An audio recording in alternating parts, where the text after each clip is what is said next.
The teacher mocked the girl's dream of becoming a fighter, unaware that her father was martial arts legend Chuck Norris. Subscribe. Where are you watching us from? Write in the comments. The morning began quietly in the Norris household, with a kind of steady rhythm that had always anchored Lily before important days. Her small bedroom bore the marks of her disciplined routine. A neatly folded white GA rested on the back of her desk chair, its fabric pressed and crisp. The red and black belt was coiled beside it like a sleeping serpent, the knot tied in the same precise way her father had taught her.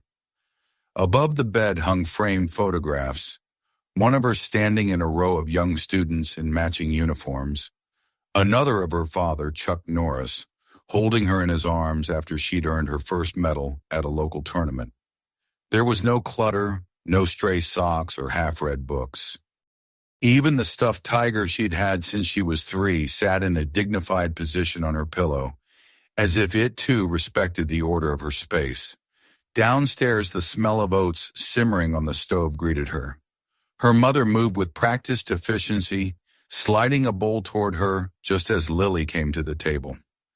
A slice of banana lay on top of the oatmeal, cut into the shape of a star, her mother's quiet way of wishing her luck.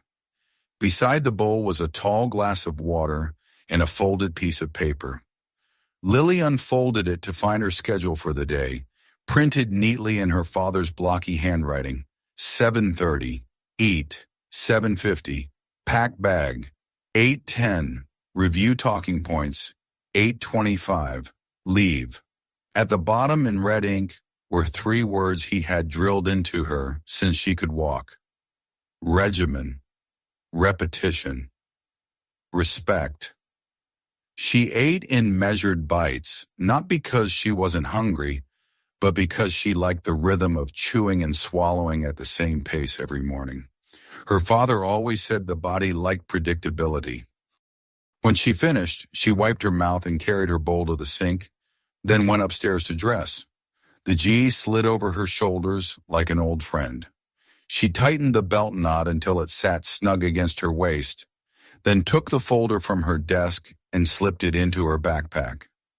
Inside were photographs of her training, a list of notable martial arts masters, and a 1-page summary of the martial arts code of honor, respect for self and others, control of one's actions, and the constant pursuit of improvement. By the time she came downstairs again, her father was waiting in the doorway. He had just come back from his morning workout, his hair slightly damp at the temples, his breathing slow and even. He looked at her with that same steady gaze she'd seen before every competition, a gaze that never gave away nerves. He didn't need to tell her he was proud. She could see it in the subtle nod he gave as his eyes scanned her uniform. Remember, he said, voice low but clear, strength isn't about the punch. It's about knowing you can throw it and choosing when it matters. She nodded, holding his gaze for a moment before turning toward the door. The school was buzzing with energy when she arrived. In the main hallway, tables had been set up with colorful displays, a miniature fire engine with ladders that extended, a model of a restaurant kitchen complete with plastic food on plates, a set of medical instruments in a foam case. Parents hovered nearby, explaining their jobs, snapping photos of their children in costumes. The air smelled faintly of glue sticks and the sugar from the cafeteria where someone was serving muffins. Her homeroom teacher, Miss Hale, stood by the classroom door, smiling at parents as they passed.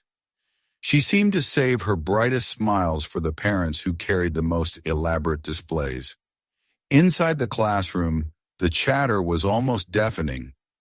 Children in costumes fidgeted in their seats, practicing what they would say when it was their turn.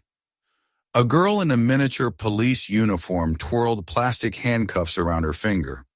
A boy in a lab coat adjusted a toy stethoscope. On one wall, a chart displayed the speaking order for the day. Lily scanned it and saw her name near the bottom, which meant she'd have plenty of time to watch how others presented. She sat at her desk, her folder resting in front of her, and took a slow breath the way her father had taught her. 4 counts in, 4 counts holding, 8 counts out. The first presentations went as expected. Tommy talked about becoming a firefighter like his dad, describing how he already knew how to roll up a hose. The class clapped and Miss Hale beamed at him, telling him it was a noble and practical choice. Sarah spoke about wanting to be a nurse, following in her mother's footsteps. Again, there was praise and a warm smile from the teacher. One by one, the students chose jobs that everyone in the room understood, jobs that drew nods and applause. The energy was steady, friendly, predictable. When her turn finally came, Lily rose from her chair and walked to the front of the room, her folder in hand. The GI swished softly against her legs as she moved. She placed the folder on the podium, opened it, and began. She spoke of wanting to become a master of martial arts like her father, explaining that it wasn't about fighting in movies, but about discipline, respect, and the years of practice it took to master the art. She described the control needed to stop a punch a fraction of an inch before contact, the focus required to maintain balance under pressure. She explained how martial arts had taught her to focus in school and to treat others with courtesy. For a moment, the room was silent.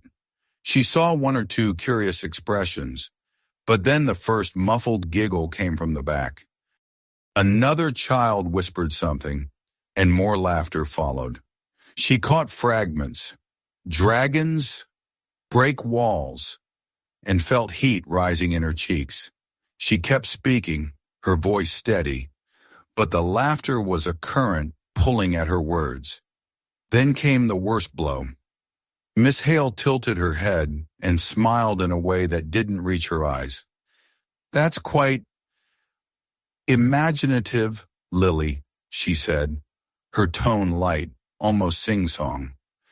"But maybe you should think about something more realistic, something more suited for a young lady. There are many lovely careers that don't involve all that punching and kicking." The class erupted into open laughter now, emboldened by the teacher's words.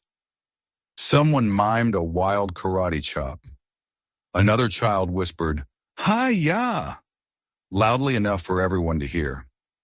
Lily's fingers tightened on the edge of her folder until her knuckles turned white. Her father's voice echoed in her mind. Strength is knowing you can strike and choosing when it matters. But she also felt the sting of being belittled in front of her peers. She finished her presentation quickly, thanked the class, and returned to her seat without looking at anyone. The rest of the morning passed in a blur. She heard snippets of conversations around her, some still laughing about her movie star dad, others dismissing martial arts as pretend fighting. When the final bell rang, she stood slowly, gathering her things. As she stepped into the hallway, she saw 2 classmates glance her way, offering small, awkward smiles, but they said nothing. Down the hall, she caught a glimpse of Miss Hale speaking warmly to a parent, her expression open and friendly, so different from the closed smile she had given Lily. Outside, the sunlight felt sharper, the air cooler against her flushed skin. She adjusted the strap of her backpack and began the walk home. Each step measured, her eyes fixed on the sidewalk ahead. She could still hear faint echoes of the laughter, could still feel the moment when the room had turned against her. Somewhere deep inside, she felt the urge to defend herself, to prove them wrong, but for now she kept her head up, her back straight, and walked on. The walk home felt longer than usual, as if the familiar streets had stretched themselves out just to give her more time to replay the day in her mind. Each block passed under her feet with the same rhythm: heel, toe, heel, toe, but her thoughts darted like startled birds. She could still hear the laughter in the classroom, could still see the way Miss Hale's smile had flattened into something thin and dismissive.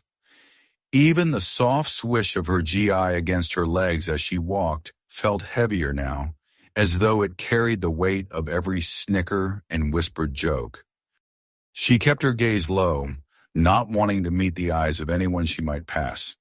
Somewhere behind her, two boys from her class walked in the same direction, their voices carrying down the sidewalk. She couldn't make out the words, but the occasional rise in pitch and the burst of laughter told her enough. When she turned the corner toward her own street, she slowed her pace until their voices faded entirely. By the time she reached the front gate of the Norris house, her chest felt tight from holding everything in. She let herself in quietly, closing the door with care so it wouldn't make a sound. The familiar scent of the house wood polish from the banister, the faintest trace of her mother's perfume, wrapped around her. But instead of comfort, it brought an odd ache. The kitchen light spilled into the hallway, warm and steady. Her mother stood at the counter chopping vegetables, the rhythmic thud of the knife a metronome in the calm space. She glanced up as Lily appeared, her eyes scanning her daughter's posture, the way the corners of her mouth were set.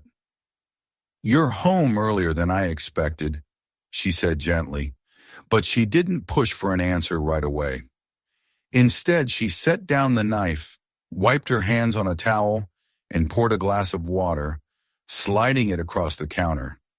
Lily took it, grateful for the pause. The coolness of the glass grounded her, gave her something to hold that wasn't the day's humiliation. Her mother waited, leaning one hip against the counter, letting the silence stretch just enough to be an invitation, but not a demand. Finally, Lily spoke, her voice low and even at first, then quicker as the words began to spill out. She told her about the other students' laughter, about the comments that felt like pokes in her ribs, about the way Miss Hale had turned the class against her with a single sentence wrapped in sugar. She described the look on the teacher's face, the one that seemed to say, "You're dreaming too big, little girl," without ever using those words. As she spoke, her mother's eyes softened, but there was a flicker of something sharper beneath the sympathy. She didn't interrupt, didn't tell Lily that it wasn't so bad or that she was overreacting. She simply listened, nodding occasionally, her hands still now, resting on the counter as though anchoring herself to the moment. When Lily's voice faltered, her mother reached out and touched her hand lightly, the warmth of her palm a silent reminder that she was safe here. A faint creak from the garage broke the moment, followed by the soft thud of footsteps. Lily knew that sound, the padded tread of someone whose body knew the weight of movement and how to make it quiet. Her father stepped into the kitchen doorway, a towel draped over his shoulders, his t-shirt damp from a workout. His presence filled the room without crowding it. He took in the scene in a glance. Lily with her shoulders slightly hunched, her mother's steadying hand, the untouched glass of water. "What happened?" he asked, his voice calm, but carrying a note that always made people answer honestly. Lily hesitated, glancing at her mother, who gave a small nod. So she told him too, this time slower, aware that every detail mattered to him. She described the classroom, the sequence of presentations, how she had spoken about martial arts and the values they taught. She told him about the silence that followed, then the ripple of giggles, and finally Miss Hale's words, delivered with that smile. Her father didn't interrupt either. He leaned against the doorframe, his arms crossed loosely, his gaze fixed on her face. He didn't look angry, though she could see the flicker of something in his eyes, a tightening there that spoke of a deeper resolve. When she finished, he pushed away from the frame and came to sit at the edge of the counter so they were at eye level. "Do you know the difference between humiliation and a test?" he asked quietly. Lily frowned, unsure. "A humiliation is meant to break you," he continued, "to make you smaller in your own eyes. A test is meant to challenge you, to see if you can hold your ground. Sometimes, he said, leaning a little closer, people try to humiliate you, but you can turn it into a test by choosing how you respond.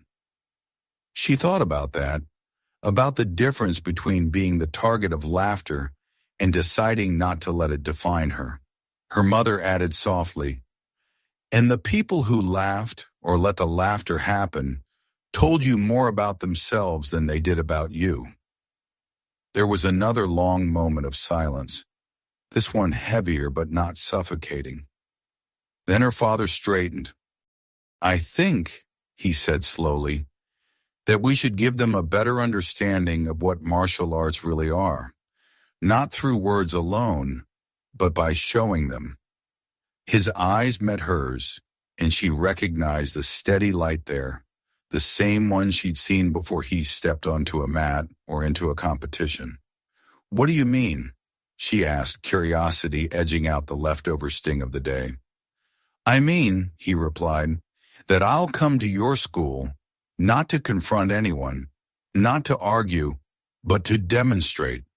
We'll prepare something together, your presentation, your techniques, and I'll be there to support you. We'll show them the discipline, the control, the respect that's at the core of what you do." Her mother's eyes widened slightly, but she didn't object. Instead, she smiled faintly. "That could work," she said, "but it has to be framed the right way, so it's not seen as retaliation." "Exactly," he agreed. "This isn't about proving them wrong for the sake of pride. It's about teaching them something they clearly don't understand." For the first time since leaving school, Lily felt a flicker of anticipation in her chest. The idea of standing in front of her classmates again made her stomach twist. But this time she imagined not the snickers, but the quiet that came when people were actually paying attention. She imagined demonstrating a perfect stance, her movements precise, her breathing steady. She imagined looking over and seeing her father there, not as a famous name, but as her teacher. Her father reached out and gently tugged at the end of her belt, loosening the knot slightly before retightening it with a firm pull. "Consider this your first lesson in turning humiliation into a test," he said. "We start training tomorrow." She nodded, the knot in her belt now mirroring the small knot of determination tightening inside her. The rest of the evening passed in a calmer rhythm. She helped her mother set the table, listening to the normal clink of plates and the low murmur of her parents talking about schedules and errands. But under it all, she carried the quiet knowledge that something had shifted. Tomorrow wouldn't be just another day. It would be the first step toward reclaiming the ground she had lost. When she went to bed, she laid her gi carefully over the back of her chair again, smoothing the fabric with her hands. She took her red and black belt and tied it into a small loose knot, tucking it into the top drawer of her nightstand. It was a habit she had developed before tournaments, a symbolic reminder of the goal ahead. As she slipped under the covers, she replayed the day one more time. But now the final image wasn't the classroom's laughter. It was the look in her father's eyes when he said, "We'll show them." That was the picture she carried with her into sleep, and the one she would carry into the training to come. The morning light filtered through the thin curtains of Lily's room, casting long, pale streaks across her desk in the neat fold of her gi on the chair. She woke before her alarm, the anticipation of what her father had promised the night before pulling her from sleep. For a moment she lay still, listening to the quiet house, the faint hum of the refrigerator, the creak of the wood as it settled, the distant chirp of birds outside. The silence felt different today, not empty, but charged, like the pause before a match begins. She dressed quickly, pulling on her training clothes with a kind of ritual care. Downstairs, the kitchen smelled faintly of coffee and toast. Her father was already there, leaning over the counter, reviewing something on a small notepad. He looked up as she entered, a faint smile tugging at the corner of his mouth. "Morning, champ," he said, and the simple greeting made her stand taller. Her mother sat at the table, reading the paper, and offered her an encouraging nod. They didn't linger over breakfast. The air between Lily and her father was one of quiet purpose, the kind she had seen in him before competitions. They moved through their morning with efficiency, packing a small bag with water, a towel, and the worn pair of focus mitts he always brought for drills. By the time they stepped outside, the sun had just begun to warm the edges of the street. Their training spot wasn't the dojo. It was the backyard, the grass worn down in places from years of practice. Here there was no audience, no mirrors, no polished floors, only the open sky, the uneven ground, and the sound of their own movements.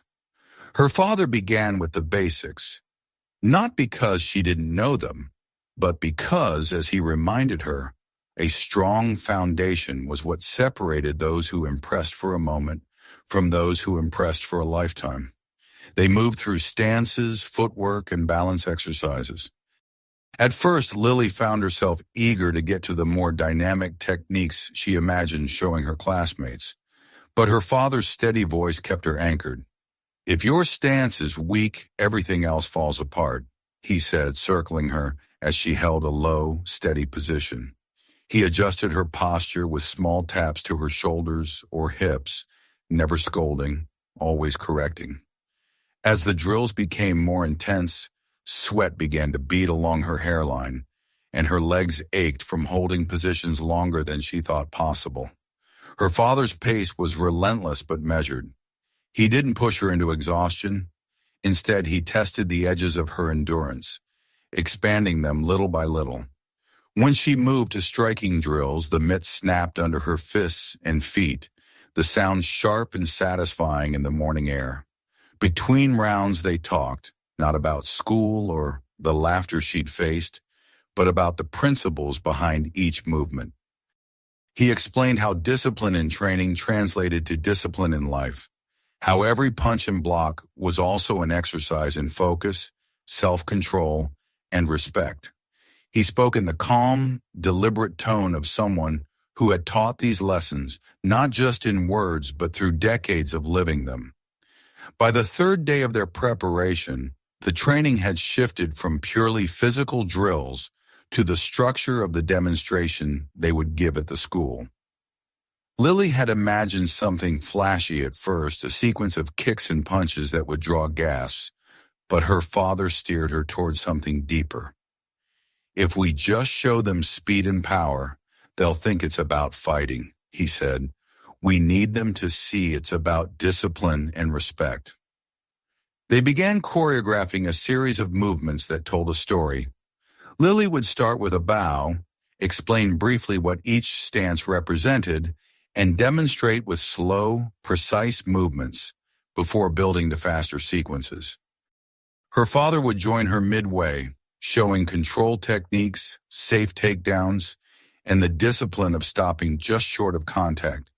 They would end with a simple bow to each other, a silent statement that martial arts was as much about humility as it was about skill. In the evenings, they reviewed video recordings of their practice. Lily would watch herself, noticing small flaws, her guard dipping between strikes, her stance shifting too soon, and then spend extra time correcting them the next day. Her father praised her improvements, but never let her settle. Each compliment was paired with a reminder of where she could still grow. Midway through the week, there was a moment that crystallized the purpose of their preparation.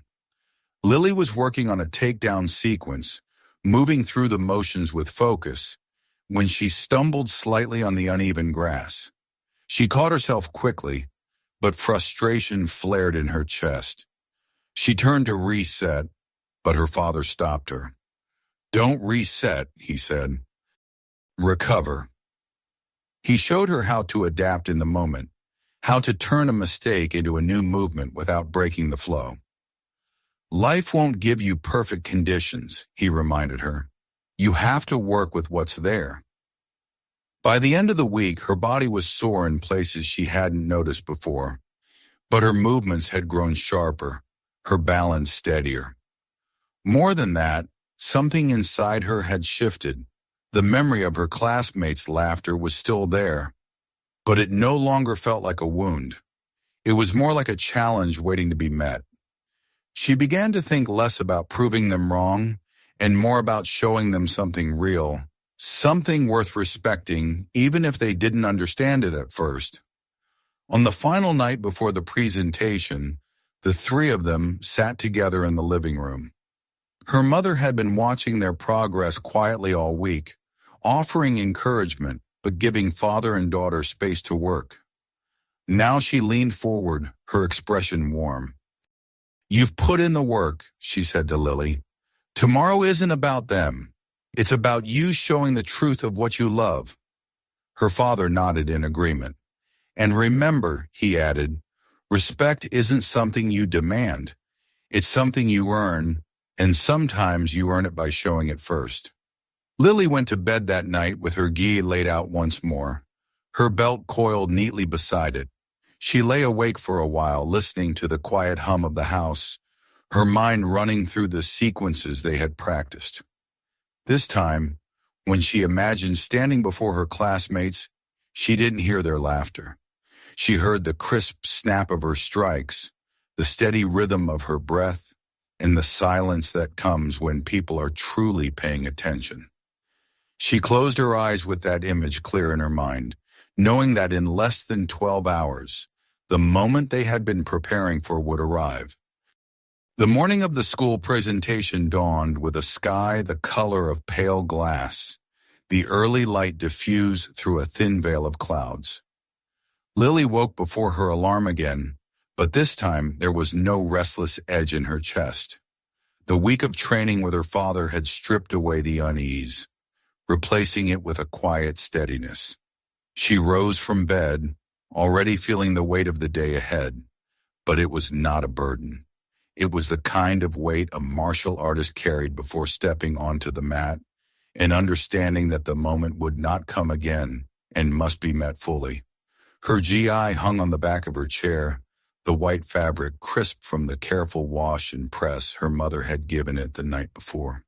She dressed slowly, tying her belt with the same knot her father had shown her countless times, pulling it snug until she could feel the familiar pressure against her waist.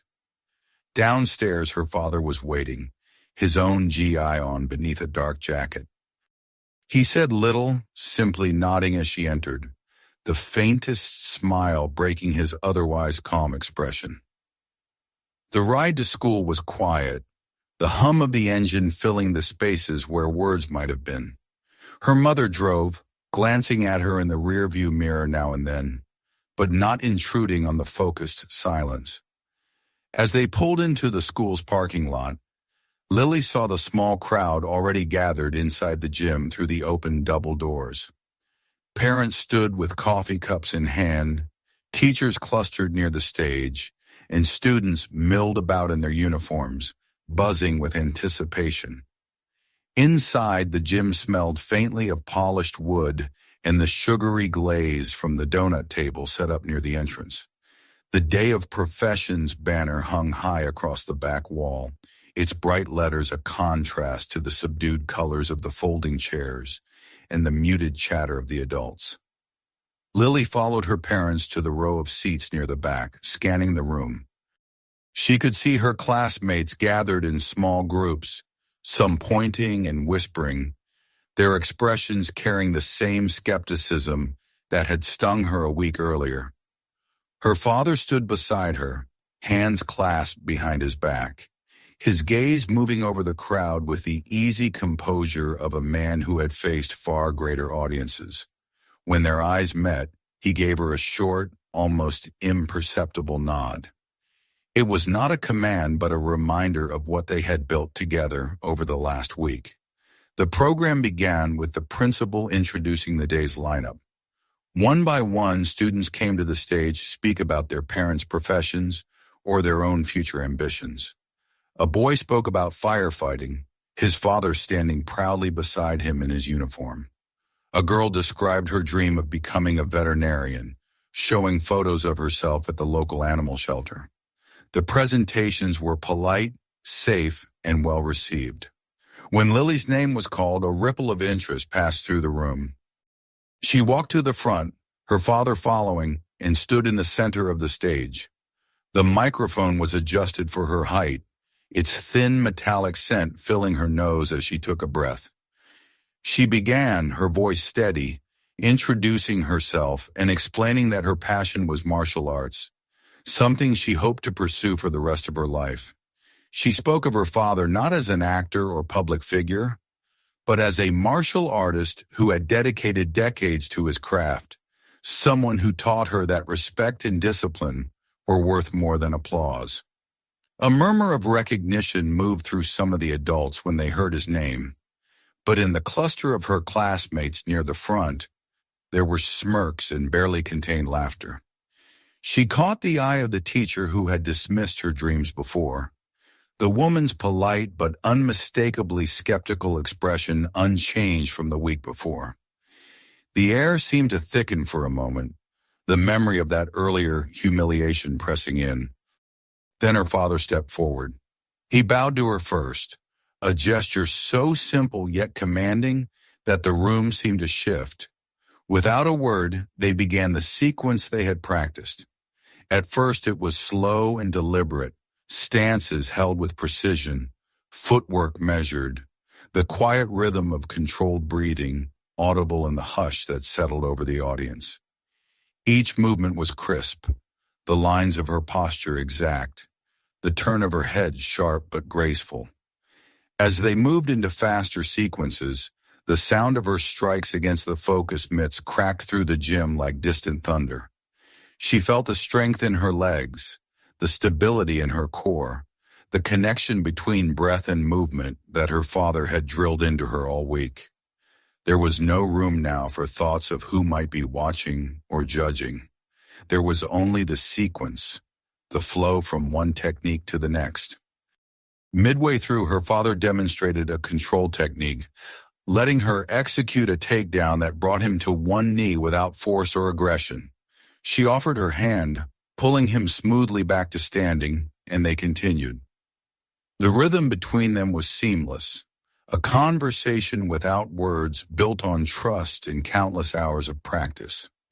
By the time they reached the final bow, the room was silent, not the restless silence of disinterest, but the stillness of attention held and earned. She rose from the bow and saw for the first time that the smirks had faded from her classmates' faces. Even the skeptical teacher's expression had softened, her head tilted slightly as if reassessing something she had been certain of before. Her father stepped back, allowing her to address the audience once more. She spoke briefly about what martial arts had taught her, not about fighting, but about resilience, focus, and respect for oneself and others. Her voice carried more easily now, the words no longer weighted by the need to defend herself, but buoyed by the simple truth of her experience. When they left the stage, the applause was warm, genuine. A few parents approached to shake her father's hand, some even asking about local classes. Her classmates were slower to speak, but there were fewer jokes now, replaced by curious glances and hesitant smiles.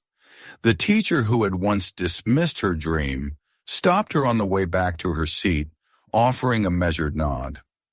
"That was impressive," she said, the words carefully chosen but unmistakably sincere.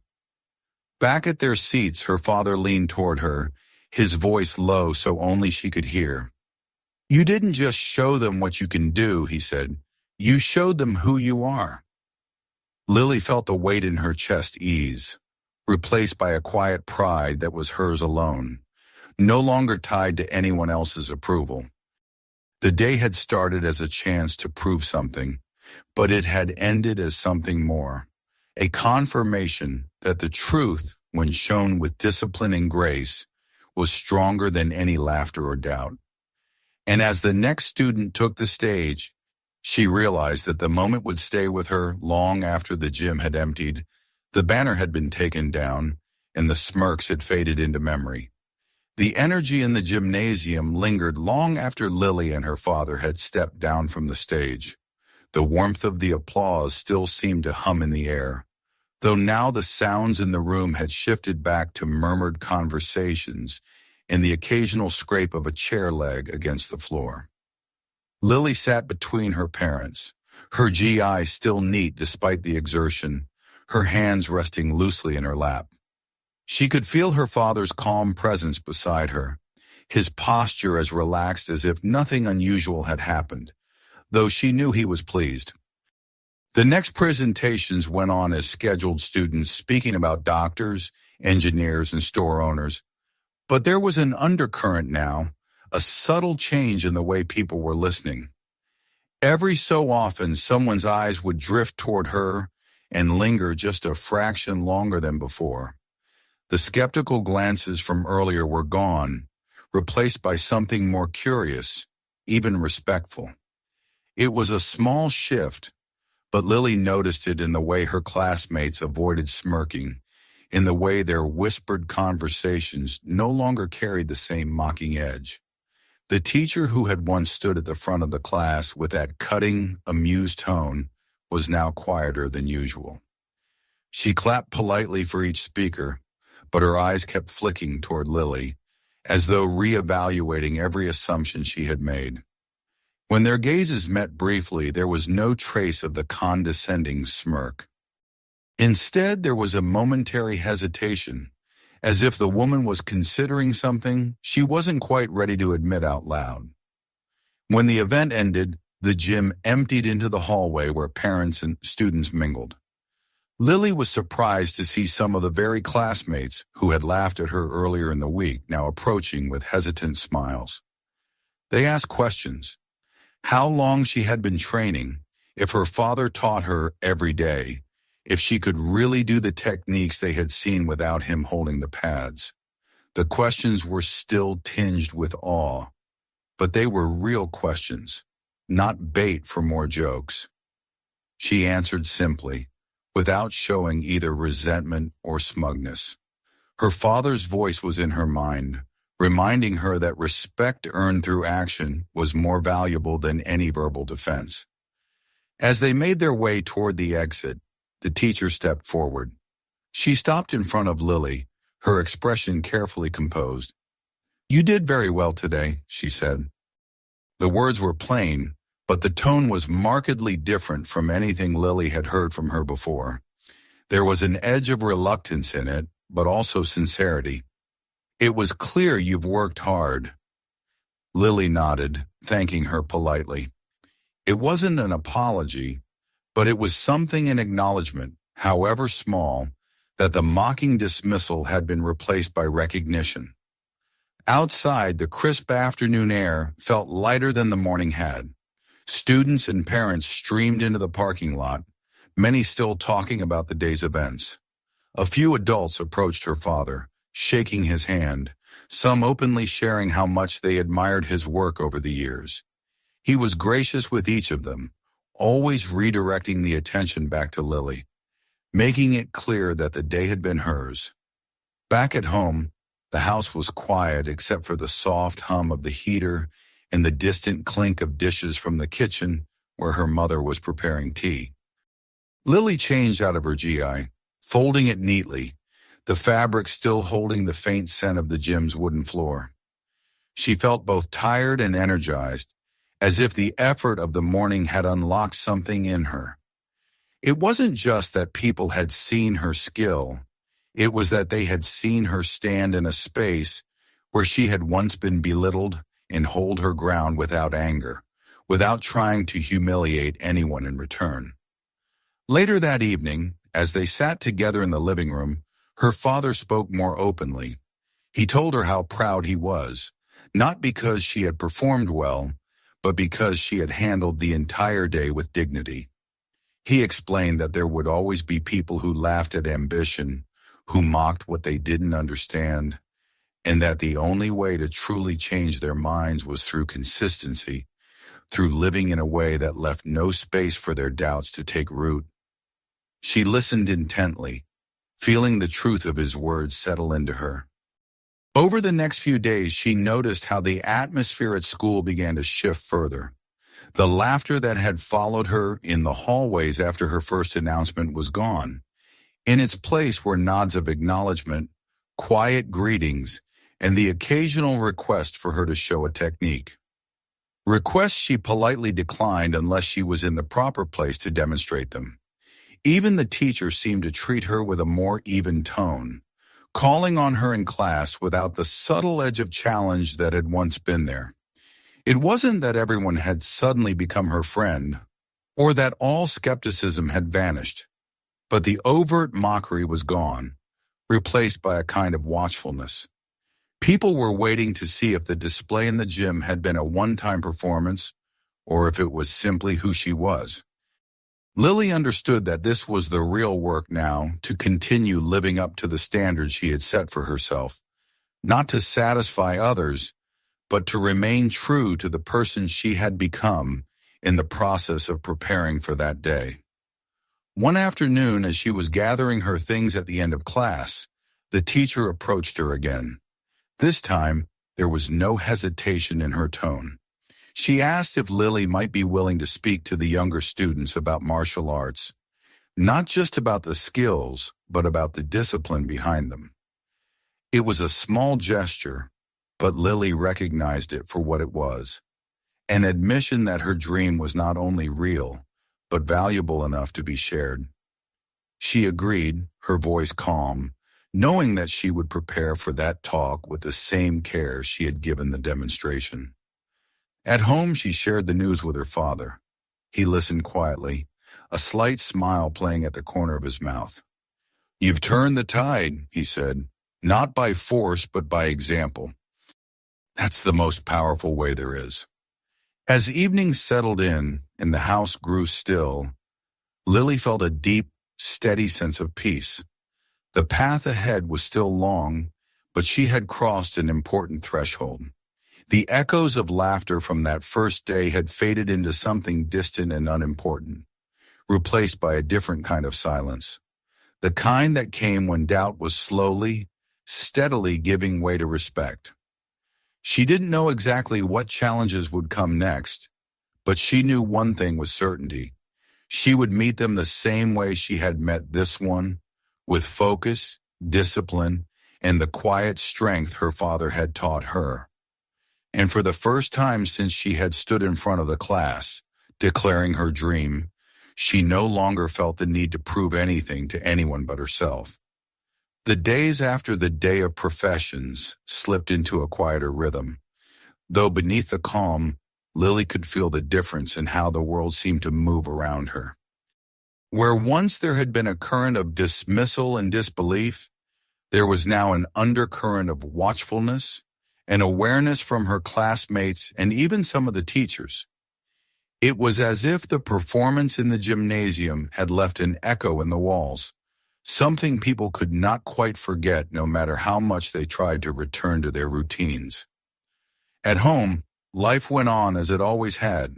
Morning runs with her father, evenings practicing in the small dojo he had built years ago, the gentle sound of her mother's laughter drifting from the kitchen. Yet even here, there was a subtle shift. Her father's eyes, always sharp and assessing during training, now carried a deeper note of quiet pride. He spoke less about techniques and more about patience, focus, and the ability to read a room before stepping into it. Lily began to realize that the demonstration in the gym had not been the end of anything. It had been the beginning of a new kind of test, one that would not be fought with kicks and punches. One Friday afternoon, just as the final bell rang and students began spilling into the hallway, the principal's voice came over the intercom. He was announcing a special assembly scheduled for the following week, where older students would present talks to the younger classes about discipline, perseverance, and the pursuit of personal goals. Lily's name was included in the list of speakers. A ripple of murmurs spread through her class, But this time, the reactions were not mocking. Some students nodded to her in acknowledgement. Others simply looked curious. The teacher who had once questioned her now met her gaze with a measured look that seemed to carry both respect and a hint of cautious expectation. That evening at dinner, she told her parents about the invitation. Her mother's eyes lit up with excitement, while her father only smiled slightly, as though he had already anticipated it. "This will be different," he said. "On that stage, you won't just be showing them what you can do, you'll be showing them who you are." He didn't elaborate, but she understood. It wasn't about proving skill this time. It was about showing the heart and discipline that made that skill possible. The night before the assembly, she could not sleep easily. She lay awake, the quiet darkness of her room filled with the faint hum of the heater and the distant creak of the old house settling into the cold. She thought about the faces she would see from the stage, the rows of younger students, the teachers, perhaps even some parents. She remembered the sound of laughter from weeks before, the sting of being doubted, and the steady way her father had stood beside her then. The memory didn't hurt anymore. It fueled her. When the day arrived, the gymnasium was once again full. The younger students sat cross-legged on the floor, their eyes wide with the restless energy of anticipation. The air smelled faintly of polished wood and the faint metallic tang of the sound system's microphones. One by one, the older students took the stage, each delivering talks about hard work, friendship, or study habits. Then it was her turn. She stepped up to the microphone, the same spot where she had stood before. This time, there was no uncertain shuffle in her step, no racing heartbeat trying to drown her thoughts. She looked out over the crowd and began to speak.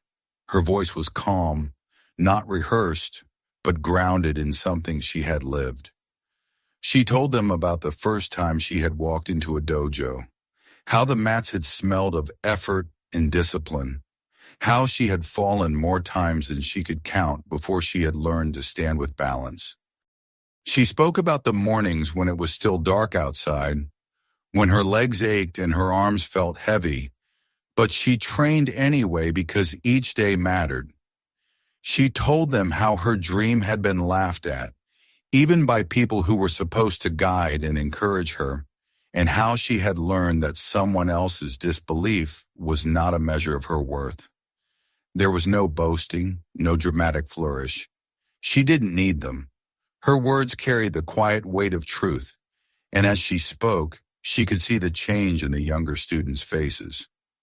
They leaned forward slightly, listening not to the idea of becoming a martial artist, but to the idea that discipline, respect, and perseverance were choices anyone could make. When she finished, the applause was steady and genuine. It wasn't the shocked reaction of the last time. It was the kind of applause that said her message had landed somewhere real. She stepped down from the stage, feeling the air around her settle into something warmer. Her father was waiting near the back of the gym. He didn't say anything at first. He simply nodded in a way she had come to understand meant far more than words. When they stepped outside into the bright afternoon, the cold air felt fresh and clean. As they walked toward the car, he finally spoke.